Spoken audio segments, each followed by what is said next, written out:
Aaron Shriver, Melodies and Memories. Warren Garrett, man, hell of a good friend of ours here. Always good to see you, buddy. We are so glad to be catching up with you here at the Shuckin Shack, dude. Honestly, this is your third show? Yes, where we're third talking? show on tour. So Maryland, Florida, and then Chicago. Yeah, well, we started in Florida, so we did Ocala, then we did Frederick, Maryland, and now we're obviously... Man, dude. So I was looking at the schedule going down. I know you're South Carolina, right? Yes, sir. You must be excited for some of these days. Anyone that are standing out to you? Dude, so when I first started playing, I got to play in downtown Greenville, South Carolina one time. And it's like 40 minutes from my hometown, so it was cool. It was like the closest big city, so it's the biggest deal that in my head, I was like, oh, we get to play, in the big city instead of, just on the porch back at the house. And so to be coming back on a tour, especially, like the sponsored tour with Shuckin Shack first, and, CJ, back at CJ Up on this tour, man, it's cool to be coming home like that. Yeah, I'm excited for you. Just don't fly out of Greenville. Don't ever fly out that little. I tried one time, but it didn't go too well. Yeah, I've been through GSP one time. I won't do it again. Sorry if you work there, sort of. So how's been touring with CJ so far? I know, just have him bring you out. Has he been kind of a mentor at all for you? Are you writing anything together, or have you guys talked about it? CJ's awesome. Yeah.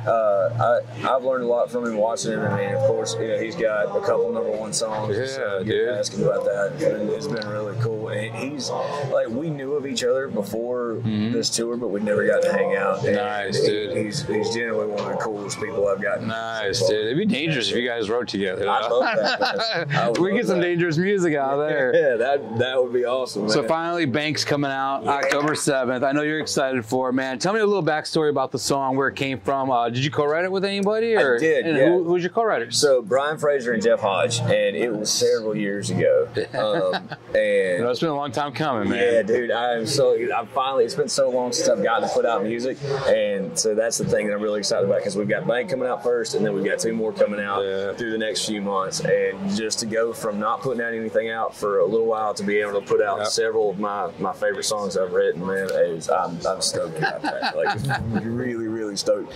But you're asking about Bank. I don't get to tell this story a lot, and Tracy Lawrence, if you're watching this, don't sue me because it wasn't for this, but I was listening at 6:50 a.m.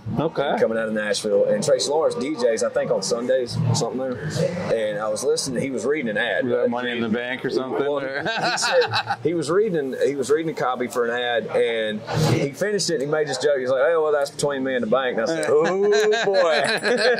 And I wrote it down. I had to write. Hey, that's one that he missed out on. That. I love that, man. That's a cool story from it, though, man. I'm really excited for that. So lately, I've been noticing some things, some little bit of changes for you.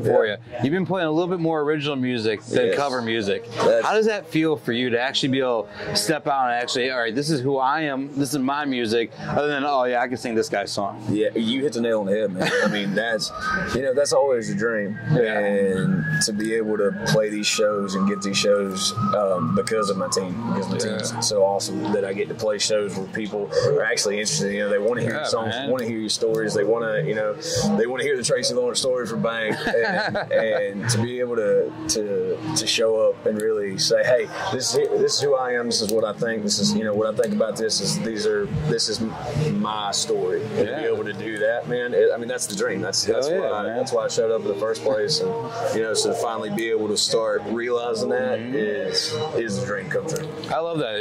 I love the artist that when I go to a concert, I want to hear what the artist is delivering. I don't want to hear somebody else's music sometimes. I'm not a big cover fan. Like when it comes to stuff, I know it has to be done because I know that pays the bills. Yeah, it pays the bills, especially on Broadway and stuff like that. So to be able to see these sets I've seen of you here lately, where you're playing all your originals, really stands out. I love that, man. Thank you. So keep doing that. I love what you're doing right now, man.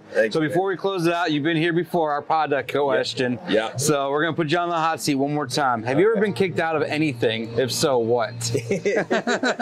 Oh, a couple bars, a couple jobs. I think I might have been kicked out of a job or two. The one that stands out is, I don't know if I necessarily got kicked out, but I worked construction for like 2 hours, and so I'd run equipment my whole life with my dad, so I knew how to do it and all that. And I was just carrying stuff. I was just a gopher, and so I was going for some stuff, and this dude swung a bucket of a skid steer around, and it like came that far from my head, and I was like, I looked at the boss man. Boss man looked at me. He was like, like, you done? I'm done. I'm out of here. Well, Warren, man, thanks Brother, so much love for you. It's always good to see catching you. up. Guys, check out Warren Garrett. Thanks for tuning in.